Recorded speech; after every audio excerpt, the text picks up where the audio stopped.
রুকাইয়া আপা, আমি আপনার আপারে কোনো কথা বলবি না, একদম চুপ। আপা আপনারা মারবেন না, আমি মারবো। তুই থাম। আব্বাস মিয়া, কেন আপনি আমার গায়ে হাত দিচ্ছেন? ম্যাডাম, আপনার গায়ে কেন হাত দিছে ওই যে দেখেন। এই যে মিস রুকাইয়া, আব্বাস ভাই আপনার আপারে না সরাইলে সাপে আপনার আপারে সবল দিত। এতক্ষণে আপনার আপা রোজা আসমানে। হায় আল্লাহ, কত বড় সাপ! আল্লাহ মাফ করছে।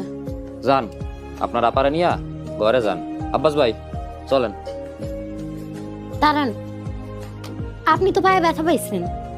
এটা কিছু না ম্যাডাম, আপনি ঘরে যান, একটু পর ঠিক হয়ে যাবে। না, কোনো কথা চলবে না, আপনি চলেন, ওষুধ লাগাইতে হইব।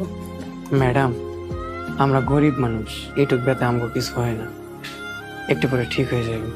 বলছি না কোনো কথা হইব না, ওষুধ লাগাইতে হইব। চলেন, আপনি চলেন। টিটু, তুই শীর্ষ কাগজ দিয়ে ভালো করে ঘষ, আমি ওষুধ লাগাই দিচ্ছি।